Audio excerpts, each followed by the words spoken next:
Commander Jake Morrison floated in the observation deck of Horizon's Edge, staring at the endless black of space. He had been stationed at this research facility for 3 years now, and the view never got old. The station sat at the very edge of the solar system, far beyond the last planets where the sun looked like just another bright star in the distance. It was quiet out here, peaceful. Most days nothing happened at all. Jake liked it that way. He was 42 years old with gray starting to show in his dark hair. He had spent 20 years in the military before taking this assignment. After all the battles and stress of his younger days, he enjoyed the calm routine of deep space research.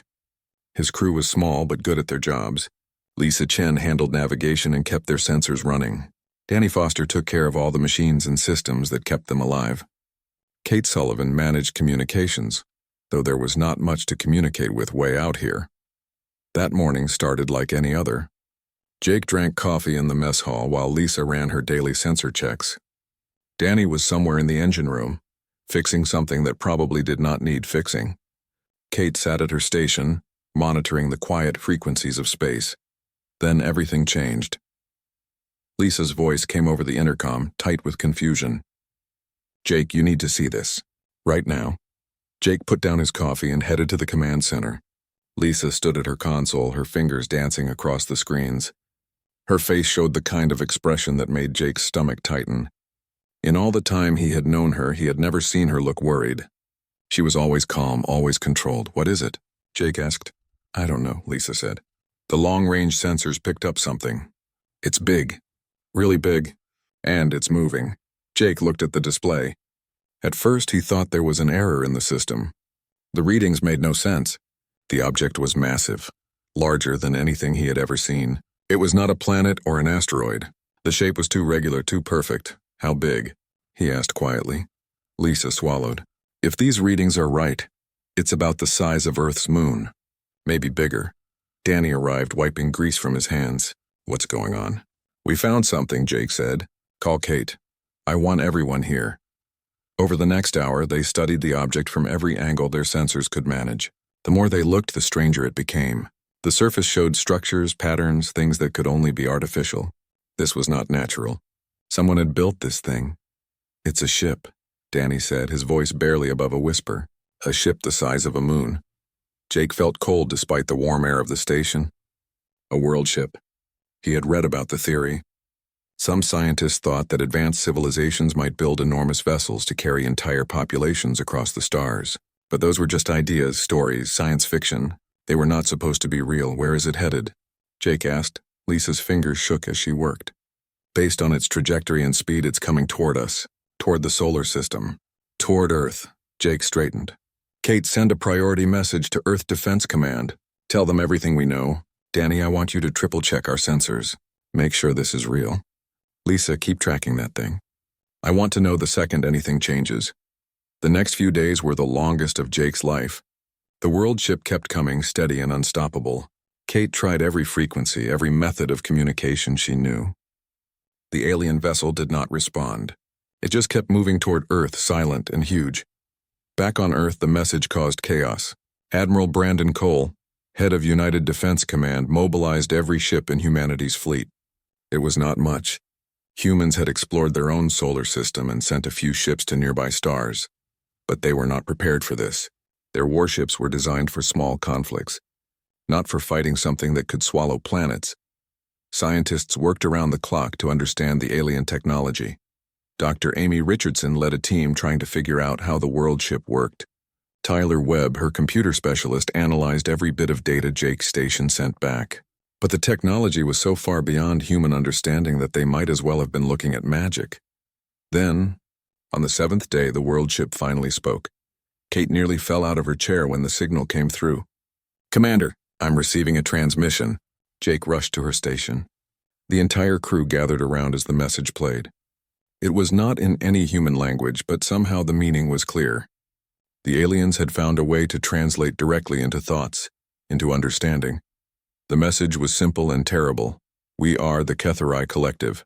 We have traveled far across this galaxy. Your species possesses something we require. You create a resonance, a pattern in your consciousness that exists nowhere else.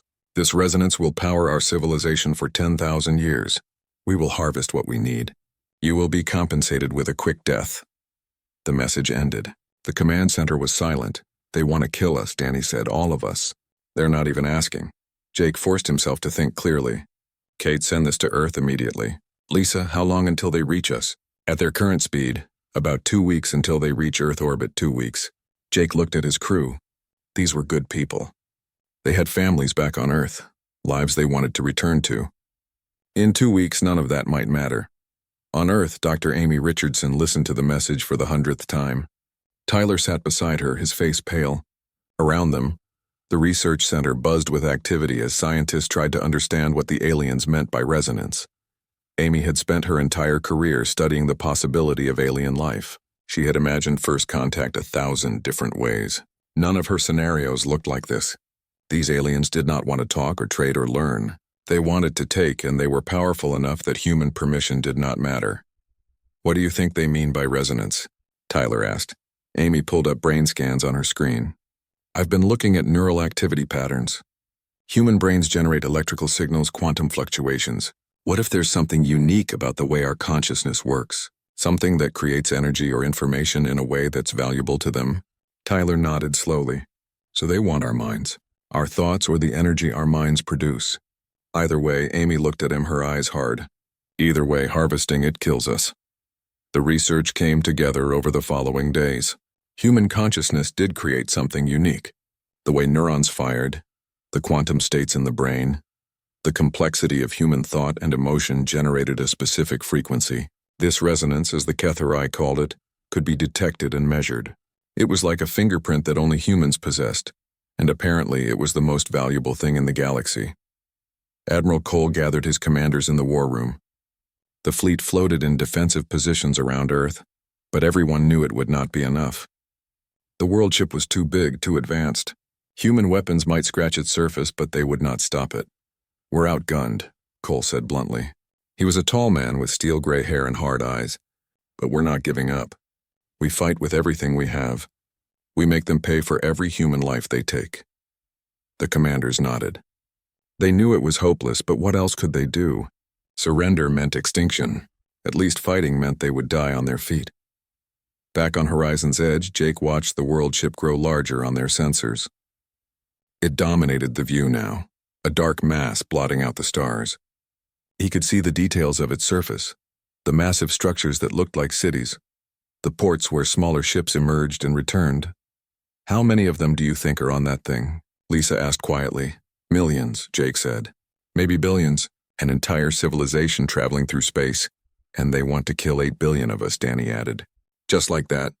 No negotiation, no compromise. Kate's console beeped. "Commander, I'm getting reports from Earth.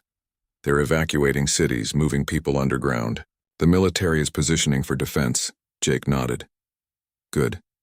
Maybe some will survive." "Do you really think so?" Lisa asked. Jake looked at her, at Danny, at Kate, his crew, his friends. He thought about his sister back on Earth, her children who would never grow up if the HFY won. He thought about every human who had ever lived, every person who had struggled and loved and created something beautiful in this universe. "I think humans are stubborn," he said finally. "I think we don't give up easily. And I think even if we lose, we'll make sure they remember us." The Worldship entered the solar system and the war for humanity's survival began.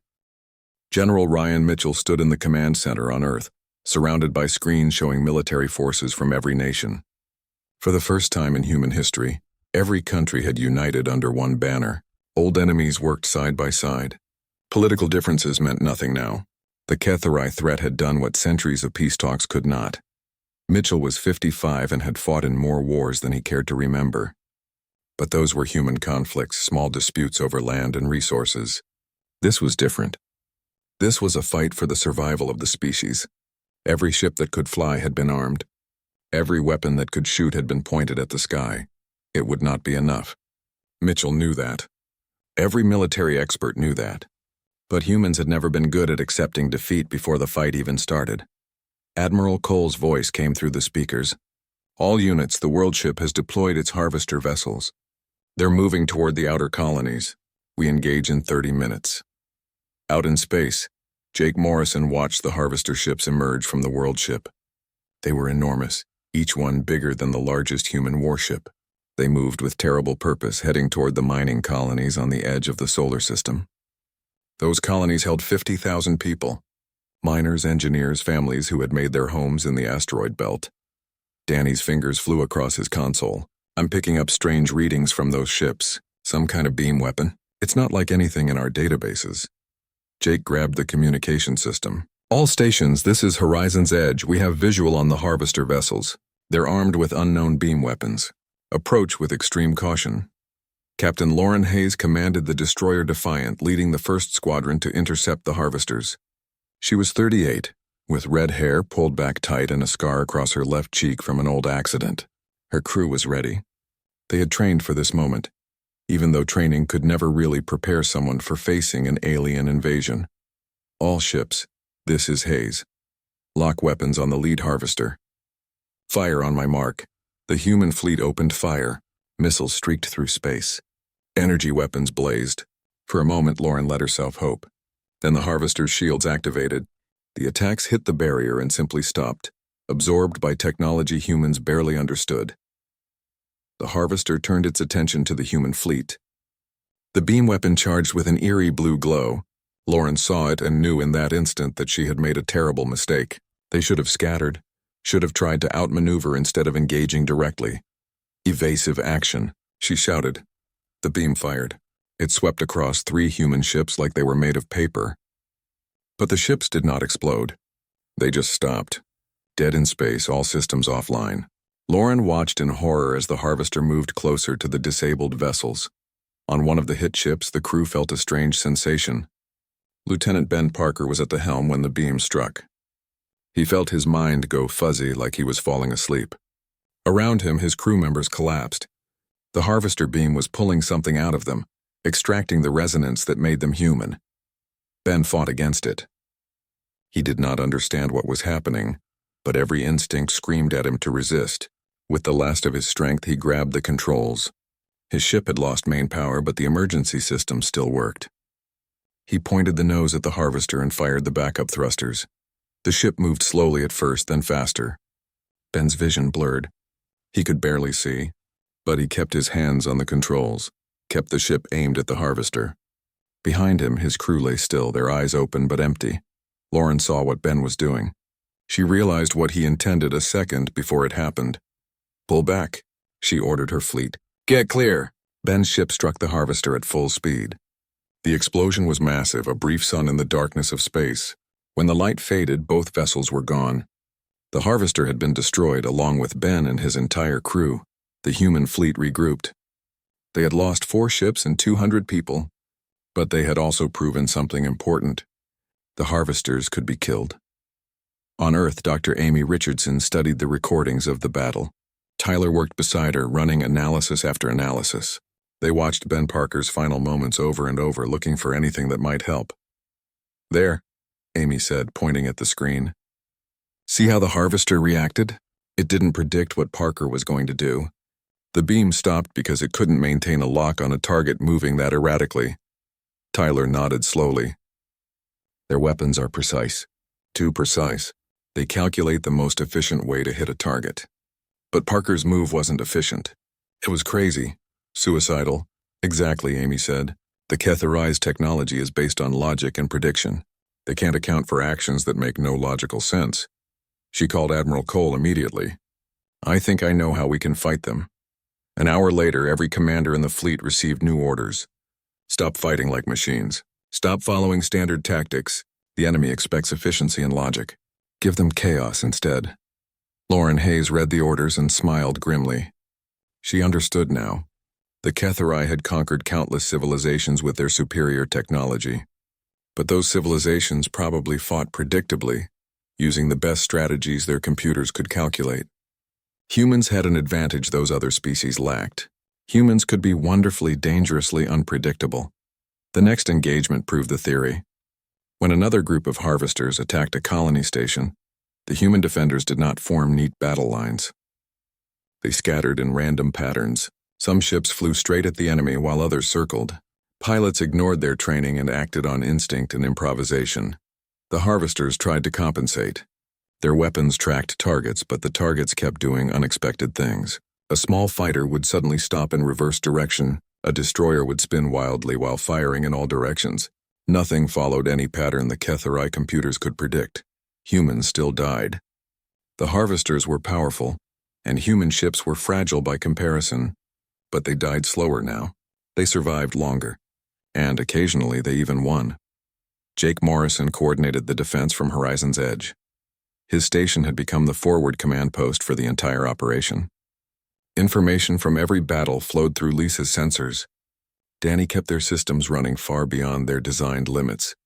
Kate managed communications with hundreds of ships across the solar system. "They're learning," Lisa said one day, staring at her screens. "The harvesters are adapting to our tactics." Jake leaned over her shoulder. "Show me." She pulled up battle data from the last week. The HFY were adjusting their approach. They used more ships now, overwhelming human forces with numbers. They targeted unpredictable pilots first, eliminating the chaos before it could spread. "We're buying time," Jake said. "That's all? Every day we hold them off is another day for people to evacuate, for scientists to work on better weapons. But we're still losing," Danny said from his station. "We've lost 30% of the fleet. The colonies are gone. They're getting closer to Earth every day." Jake did not argue. Danny was right. Humanity was losing this war. The unpredictability helped, but it was not enough. The HFY had too many ships, too much power, too much experience conquering other worlds. On Earth, the reality of the war became clear to everyone. Cities were evacuated as the HFY pushed deeper into the solar system. News showed images of harvested humans, people found alive but empty. Their bodies still worked, but their minds were gone. Whatever made them human had been extracted, leaving behind shells that breathed but did not think or feel. Dr. Amy Richardson worked with the victims, trying to understand what had been done to them. Medical Officer Grace Turner helped her document the effects. Grace was a kind woman in her 40s with gentle hands and sad eyes. She had seen terrible things in her medical career, but nothing prepared her for this. "Can they recover?" Grace asked as they examined another patient. Amy shook her head. "The resonance is gone. Whatever makes human consciousness unique, whatever gives us thoughts and emotions and creativity, the HFY took it. The body survives, but the person doesn't." Grace looked at the patient, a young woman who stared at nothing with empty eyes. "This is what they want to do to everyone. All 8 billion of us, yes," Amy said quietly. "And they'll do it efficiently, logically. To them, we're just a resource to be harvested." The news spread across Earth. People saw what awaited them if the HFY won. There would be no quick death, no honorable end. They would be left alive but empty, their consciousness stripped away to power an alien civilization. Fear turned to anger. Despair became determination. If humanity was going to die, they would not go quietly. General Mitchell received reports of civilians volunteering for military service. Factories worked around the clock building weapons. Scientists shared research openly, abandoning patents and secrets in the desperate rush to find something, anything that might help. Admiral Cole gathered his remaining forces. The HFY Worldship had reached Jupiter's orbit. Earth was next. The final battle was coming, and everyone knew the odds. Jake sat in his quarters on Horizon's Edge, looking at a photograph of his family. His sister smiled at the camera, her 2 children making silly faces. They were safe for now, hidden in an underground shelter. But for how long? A knock at his door. Lisa entered, holding 2 cups of coffee. Nicole Stevens was 29 years old and had been flying fighter craft for 6 years. She was good at it, one of the best pilots in the fleet. Her instructors had always praised her ability to follow procedures perfectly, to execute maneuvers with precision. Now those same instructors were telling her to forget everything she had learned. The training facility hummed with activity. Pilots from every nation gathered here, learning a new way to fight. Admiral Cole had restructured the entire military strategy around one simple idea: be unpredictable, be chaotic, be human. Nicole sat in a simulator, her hands on the controls. The instructor, as voice came through her headset. "Forget about fuel efficiency. Ignore optimal attack angles. I want you to fly like you." "Crazy. That goes against everything I know," Nicole said. "Good, that means the HFY won't to know it either." Now fly, Nicole launched into the simulation. Enemy ships appeared on her screen, harvester vessels with their deadly beam weapons. Her training wanted her to maintain distance, to use hit-and-run tactics. Instead, she dove straight at them, spinning wildly. She fired her weapons at random intervals, sometimes shooting when she'd no clear shot, sometimes not shooting when she did. The simulated harvesters tried to track her, but they kept missing. Their predictive systems could not account for her irrational movements. Nicole found herself laughing as she dodged and weaved, making up new maneuvers on the spot. It felt wrong and dangerous and absolutely right. She completed the simulation with her fighter intact. The instructor smiled. Now you, getting it. Across the solar system, Commander Chris Jackson led small strike teams on missions that made no logical sense. Chris was 34, tough and smart, with a gift for thinking outside standard military doctrine. His team specialized in hitting targets that seemed unimportant, using tactics that appeared wasteful. Their latest mission involved attacking a Keth, a mining operation on an asteroid. The operation was small, barely defended, and served no strategic purpose. Admiral Cole had questioned the mission. Why waste resources on such a minor target? Because they won't. To expect it, Chris had answered. I'll assume we going after their harvesters or trying to defend our colonies. They won't. To predict that I'll attack something pointless. The mission succeeded. Chris's team destroyed the mining operation and escaped before reinforcements arrived. More importantly, the attack forced the Keith to divert resources to defend all their operations, even the insignificant ones. They could not predict which target humans would hit next because humans were not following any logical targeting strategy. On Horizon, Sedge, Jake Morrison coordinated these scattered, chaotic operations.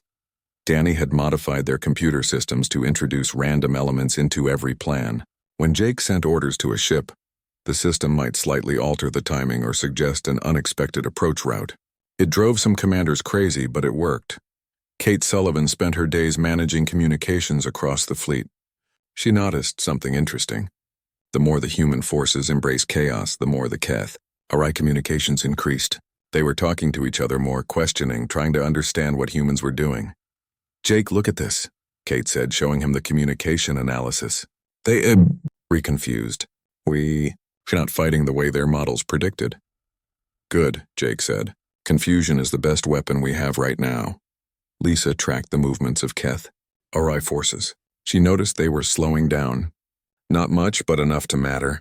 Their harvester operations were taking longer because they had to account for unpredictable human resistance. Every delay meant more people evacuated, more time for humanity to prepare. But the cost was terrible. Jake received casualty reports every day. Thousands of soldiers died trying to be unpredictable. Ships were lost because pilots took risks that did not pay off. The strategy bought time, but it was expensive. On Earth, Dr. Amy Richardson continued her research into the resonance. She worked 18-hour days, surviving on coffee and determination. Tyler Webberley left her side, running simulations and analyzing data. I think I understand why the Keth, I want the resonance so badly, Amy said one night, staring at brain scans. It's not just energy. It's creativity itself. The ability to think in new ways, to imagine possibilities that don't exist yet.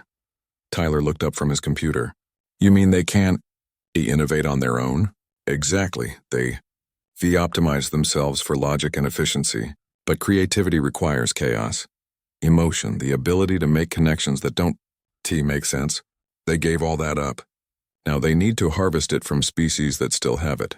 So every time we do something unpredictable, Amy continued, we're using the exact thing they want from us. The very quality that makes us valuable is also the thing that lets us fight back. Tyler smiled grimly. That's ironic, and it means they can never truly defeat us. If they harvest everyone, they lose the unpredictability. But if they let us live, I'll keep fighting in ways they can't predict. Unless they kill us all, Amy said quietly. The Keth, a Worldship, reached Saturn's orbit. It was close enough now that people on Earth could see it with telescopes. A dark mass blotting out stars. Panic spread through the population. Governments tried to maintain order, but riots broke out in some cities.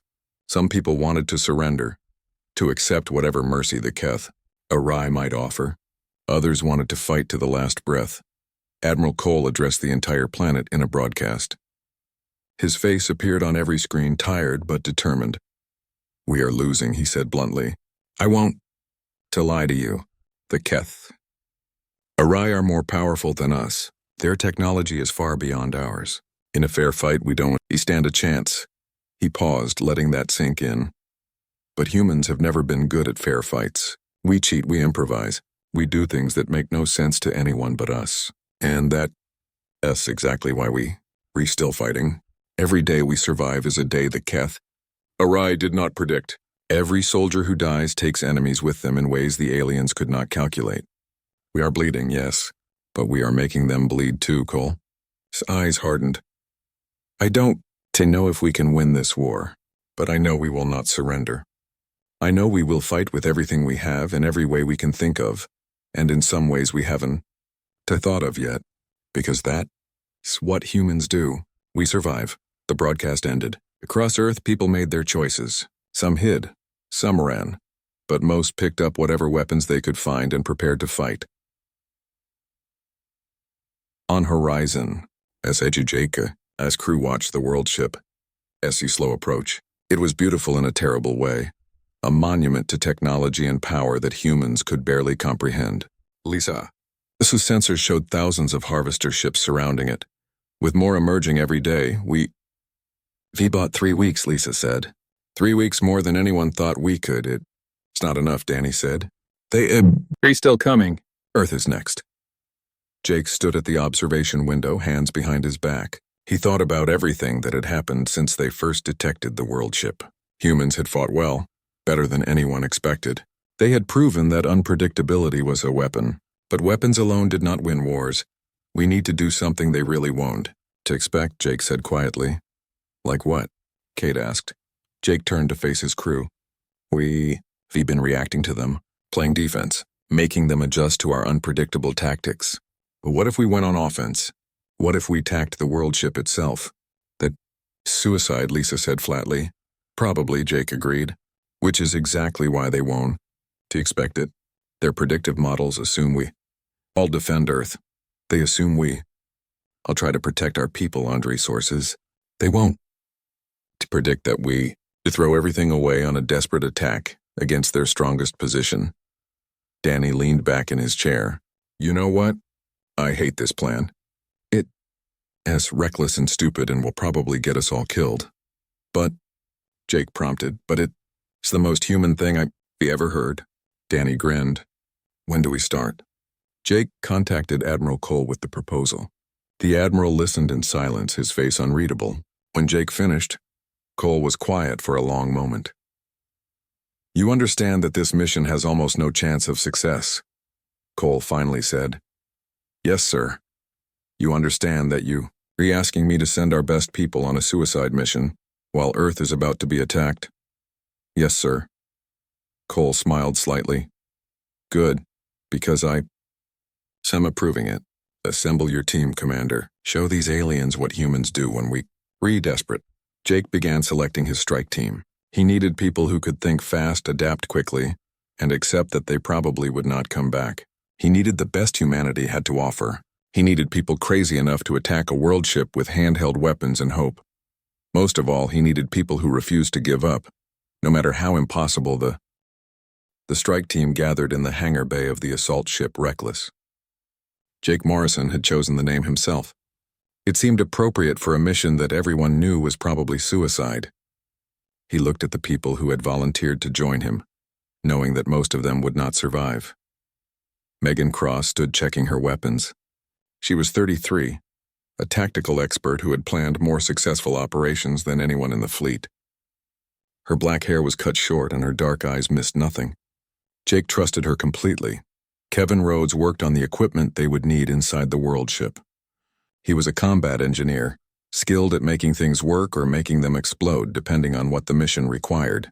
Kevin was quiet with steady hands and a calm demeanor that never broke, even under pressure. Eric Saunders sat in the pilot seat, running final checks on the ship's systems.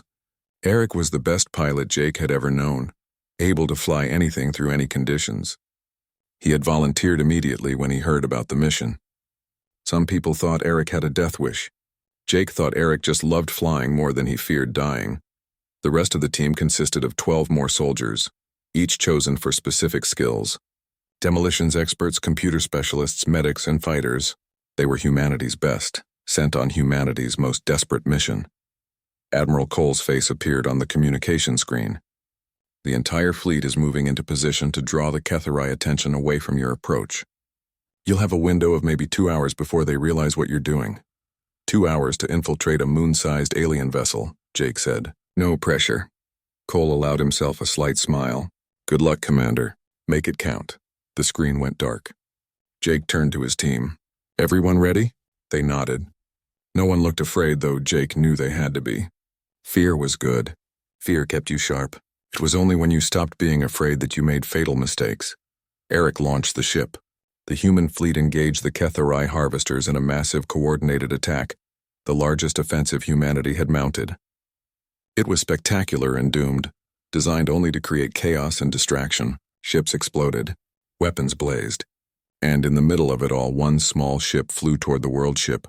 Eric flew like a man possessed. He dodged between harvester ships, used debris as cover, and took advantage of every moment of confusion. The Ketharai did not notice one small vessel among the thousands of targets their sensors tracked. The Worldship grew larger in the view screen. Up close, it was even more overwhelming. Cities stretched across its surface, each one bigger than anything on Earth. Massive docking bays opened like caverns in the hull. Energy readings showed power sources that made human fusion reactors look like candles. There, Megan said, pointing at a maintenance port. It's small enough that their sensors might ignore it. Eric adjusted course, bringing the ship in close to the Worldship's surface. The port was designed for automated repair drones, barely large enough for their vessel. Eric threaded the needle perfectly, sliding through the opening with meters to spare. They were inside. The team moved quickly through the maintenance tunnels. Kevin had studied stolen Ketharai schematics and guided them toward the central collection matrix. That was their target, the massive facility where the aliens stored harvested human consciousness. The Worldship's interior was strange and beautiful. Everything was clean, efficient, perfect. There were no decorations, no personal touches, nothing that suggested individual beings lived here. It was more like the inside of a computer than a city. They encountered their first Ketharai in a junction corridor. The alien was tall and thin, with skin that looked metallic. Its eyes were large and dark, showing no emotion at all. It turned to look at the humans with what seemed like mild curiosity. Jake raised his weapon, but Megan stopped him. Wait, it's not attacking. The Ketharai tilted its head, studying them. Then it spoke, its voice flat and emotionless. You should not be here. This area is restricted. Please return to your designated zones. It thinks we're supposed to be here, Kevin whispered. It can't conceive that we'd infiltrate their ship. Jake stepped forward. We're performing emergency maintenance on the collection matrix. Direct orders from Central Command. The Ketharai processed this. There was no such order in my data stream. Please provide authorization codes. Authorization codes? Jake laughed. The system is down. That's why we're here. Are you going to stand there checking protocols while the matrix fails? The bluff worked. The Ketharai's logic could not handle the contradiction. If the system was down, there would be no way to verify the codes. If there was an emergency, delays could cause damage. It stepped aside. Proceed. They moved past the alien, hardly believing it had worked. As they continued deeper into the Worldship, they encountered more Ketharai. Each time, they used some variation of the same approach. Lies mixed with emotional appeals that the logical aliens could not quite process. Urgency, confusion, contradictory information. The Ketharai kept letting them pass, unable to predict that someone would simply lie to them. This is too easy, Megan muttered. They've optimized themselves right into a corner, Jake said. They're so logical that they can't deal with illogical behavior. The collection matrix was enormous, a cathedral of technology that stretched beyond sight. Towers of crystalline material pulsed with light, each one containing millions of stored human consciousnesses. The resonance energy glowed like captured stars, beautiful and horrible. Jake stared at it, trying to comprehend the scale. How many people are in there? Kevin checked his instruments. At least 5 million, maybe more. These are all the humans they've harvested so far. 5 million people reduced to energy sources. 5 million minds trapped in crystal prisons waiting to power an alien civilization. The weight of it was crushing. Megan moved to the control systems. If we overload the matrix, the feedback will destroy this entire section of the Worldship. Maybe take out the whole vessel if we're lucky. And kill everyone stored here, Jake said quietly. They're already gone, Megan said. Their bodies are back on Earth, empty shells. These are just copies. Energy patterns. Kevin studied the system more closely. Wait, these aren't copies. The consciousness isn't destroyed during harvesting. It's extracted intact. The people are still in here, still themselves, still alive in a way. Jake felt his stomach tighten. So if we destroy this, we kill 5 million people permanently. Kevin looked at him. But if we don't, the HFY continue their harvest. They'll get everyone eventually. The team stood in silence, facing the impossible choice. The logical decision was clear. Sacrifice 5 million to save 8 billion. The math was simple. Any computer would make that choice instantly. But humans were not computers. Is there any way to save them? Jake asked. To send the consciousness back to their bodies? Megan worked at the controls, maybe. The HFY systems are incredibly advanced. If we could hack into the network, redirect the energy flow. She paused. It's a long shot. Really long. And it would take time we don't have. Back on Earth, Dr. Amy Richardson received the data Kevin transmitted from inside the Worldship. She immediately understood what Jake was considering. Tyler worked beside her, both of them racing against time to figure out the HFY systems. This is insane, Tyler said. We're trying to hack a technology we barely understand. We're trying to save 5 million people, Amy corrected. Focus on the energy patterns. If we can reverse the extraction process. On Horizon's Edge, Danny Foster coordinated with Amy's team. Lisa and Kate fed them every bit of data they could gather about HFY technology. It was a desperate effort.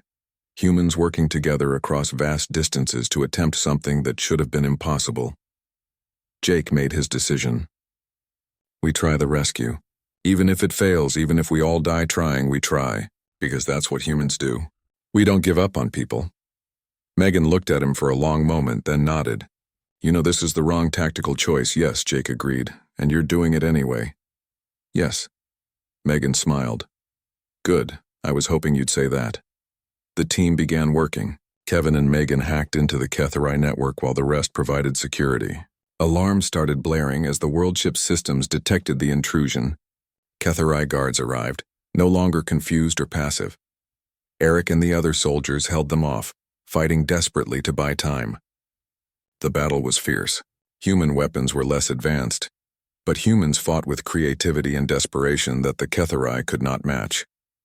On Earth, Amy found the solution. It was elegant and simple, so obvious once she saw it. The resonance could be reversed. The consciousness could flow back to the original bodies. She transmitted the method to Megan. Megan's fingers flew across the alien controls. I've got it. Initiating release sequence. The collection matrix began to glow brighter. Energy patterns shifted and changed. And then something unexpected happened. The 5 million human consciousnesses connected to the HFY network began affecting the Worldship's systems. Human thoughts, human emotions, human creativity flooded into the logical, sterile computer networks. The HFY collective consciousness, dormant for centuries, suddenly woke up, and for the first time in 1,000 years, the HFY began to feel. The Worldship shuddered. Throughout its vast corridors and cities, HFY stopped in their tracks. For the first time in centuries, they felt something other than cold logic. Confusion flooded their collective consciousness, followed by shock, then fear, then wonder. Jake Morrison felt it too. The HFY guards who had been attacking his team suddenly froze. Their weapons lowered. One of them looked at its hands as if seeing them for the first time. Then it looked at Jake, and there was something in its eyes that had not been there before. Recognition. Understanding. What's happening? Megan asked, her weapon still raised. The human resonances, Kevin said, staring at his instruments. They're not just releasing back to the bodies. They're spreading through the entire HFY network. The Worldship systems are being flooded with human consciousness. The HFY guard spoke, its voice no longer flat and emotionless. It trembled with feeling. What have we done? It looked at Jake with eyes that suddenly held horror and shame. What have we become? On Earth, Dr. Amy Richardson watched the data streams in amazement. Tyler, are you seeing this? The Cathari network is changing. The human resonances are acting like a virus, but instead of destroying the system, they're transforming it. Tyler pulled up analysis after analysis. The Cathari gave up their emotions and creativity when they optimized themselves for pure logic. But they kept the infrastructure, the neural pathways that could support those things. It was dormant, not gone. The human consciousness is waking it all up. Throughout the Worldship, billions of Cathari experienced emotions for the first time in their long lives. Some felt joy at the awakening. Others felt overwhelming grief for what they had lost and what they had done to other species. Many felt fear at the chaos of feelings they could not control or predict. The collective consciousness that had held them together began to fracture. Individual Cathari started thinking independently again, making choices based on more than pure efficiency. The rigid structure of their society cracked and reformed into something new. A Cathari elder appeared on every screen in the Worldship and transmitted to Earth. Its appearance was ancient, with skin that looked like worn metal, and eyes that had seen countless stars. When it spoke, its voice carried genuine emotion. We remember now. We remember what we were before we chose efficiency over life. We remember the species we have harvested, the civilizations we have destroyed. We remember and we are ashamed. The elder's eyes closed briefly as if in pain. We do not ask for forgiveness. We know we do not deserve it. But we will stop. The harvesting ends now. We will help restore every human consciousness we have taken. We will repair what damage we can. Admiral Cole stood in Earth's command center, watching the transmission with guarded hope. Is this a trick? Amy Richardson shook her head. I don't think they can trick anymore. The human resonance in their network makes deception almost impossible. They're feeling genuine remorse. On the Worldship, Jake's team lowered their weapons. The Cathari guards made no move to attack. Instead, they helped the humans navigate back to their ship, apologizing repeatedly in voices that shook with newfound emotion. Eric flew them out of the Worldship. As they emerged, they saw something remarkable. The harvester ships were returning to the Worldship, their weapons powered down. The Cathari fleet was standing down. The war was over. Not because one side had defeated the other, but because one side had stopped being able to fight. Over the following weeks, the Cathari kept their word. They used their advanced technology to restore every harvested consciousness to its original body. People who had been empty shells suddenly woke up, confused but whole. Families were reunited. Cities celebrated. On Horizon's Edge, Jake and his crew watched the process unfold. Lisa tracked the data flows as millions of human consciousnesses returned home. Danny monitored the Cathari systems for any sign of deception. Kate facilitated communications between Earth and the Worldship. But there was no treachery. The Cathari were genuinely trying to make amends. I never thought I'd see this, Lisa said quietly. An alien invasion ending with both sides surviving. Danny leaned back in his chair. We didn't win through better weapons or tactics. We won by being human, by doing something so illogical that it broke their entire worldview. Kate smiled. We chose hope over certainty. We tried to save people when the logical choice was to destroy them. And somehow that saved everyone. Jake received a message from the Cathari elder requesting a meeting. He agreed, curious about what the alien wanted to say. They met in a neutral location, a small station halfway between Earth and the Worldship. The elder looked different now. Its movements were less precise, more organic. Its eyes showed warmth and sadness in equal measure. Commander Morrison, the elder said. We owe your species a debt we can never fully repay. You tried to kill us all, Jake said bluntly. You harvested millions of people. Forgiveness isn't going to come easy, the elder nodded. We know. We do not expect forgiveness. But we would like to offer something. Knowledge, technology. We have traveled this galaxy for thousands of years. We have accumulated vast understanding. It is yours if you want it. Why? Jake asked. Why help us now? Because you saved us, the elder said simply. We were dying, not physically, but in every way that matters. We had optimized ourselves into a dead end. Perfect efficiency, perfect logic, perfect stagnation. We could not create, could not grow, could not truly live. We harvested other species because we had lost the ability to generate new ideas ourselves. The elder looked out at the stars. You showed us what we had lost. Your unpredictability, your emotions, your willingness to make illogical choices. These are not weaknesses. They are the foundation of true intelligence. When your resonances flooded our network, we remembered who we used to be. You gave us back ourselves. Jake studied the alien for a long moment. What will you do now? Are you going to stay here? The Worldship will remain in your solar system if you permit it, not as a threat but as a monument.